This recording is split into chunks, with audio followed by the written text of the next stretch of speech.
அனைவருக்கும் வணக்கம். பேசுவது நல்லூர் ராஜேஷ். இது எங்கள் ஊர் ஐயனார் கோவில். ஐயனார் கோவில் எப்பவுமே ஊர் எல்லையில் தான் இருக்கும். அதாவது ஒரு காலத்தில் அசுரர்கள் அதிகமாகிட்டாங்க. அப்போ தேவர்கள்லாம் சேர்ந்து வேண்டிக்கிட்டாங்க. சிவனும் மோகினினா விஷ்ணு அவதாரம் பிறந்த குழந்தை தான் ஐயனார். குழந்தை பிறந்து வளர்ந்தவுடனே ஊர் எல்லையை காக்கிற பொறுப்பு ஐயனார்கிட்ட கொடுத்தாங்க.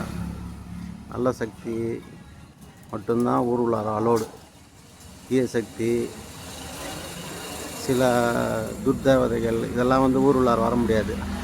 ஏன் அங்கே குதிரை சிலை இருக்குன்னா, ஐயனார் இரவில் குதிரையில் ஏறி ஊரை வளம் வருவார். அதனால தான் இந்த ஐயனார் கோவிலில் எல்லா இடத்துலையும் குதிரை சிலை இருக்கும். அதை சுற்றி எல்லாம் மண்ணாலான குதிரையை வேண்டுதலாம் வேண்டின்னு வைப்பாங்க. அது வேண்டுதலுக்காக. கரைமேல் அழகர் என்று இந்த ஐயனாருக்கு பேர். எங்கள் ஊர் திருவண்ணூர் ஐயனார் கோயிலில் கரைமேல் அழகர் என்று பேர்.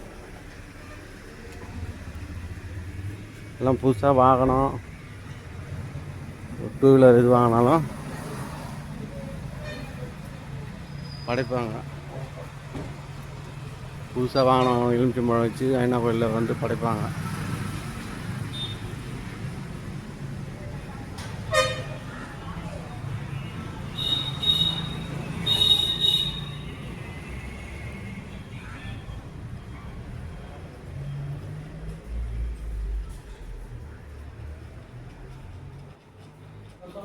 வாங்க வாங்க. ரொம்ப நாளாவது பார்த்தேன்.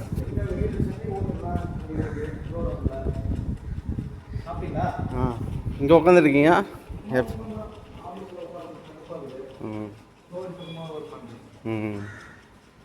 இந்த ஐயனார் கதை உண்டுங்களா? கதைலாம் ஏதோ ஒரு கதை இருக்குங்க ஐயனாருக்கு. சரி சரி.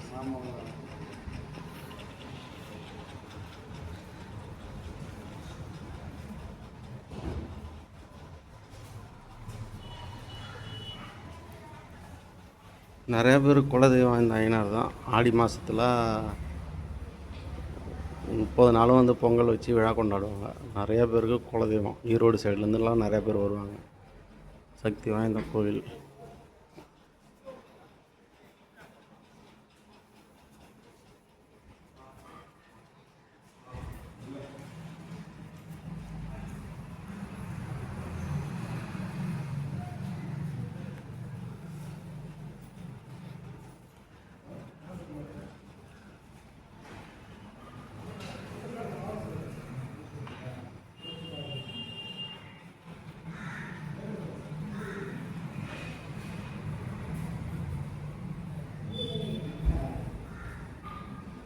எல்லாம் வனதேவதை தேவதைகள்லாம் அதிகமாக இருக்குதுங்க.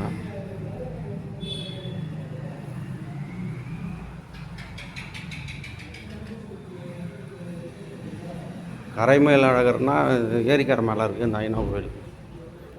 இப்போ நான் கோயிலுக்கு இருக்கிறேன். வெளியில் வந்தால் ஐயனார் கோயில் ஏரி.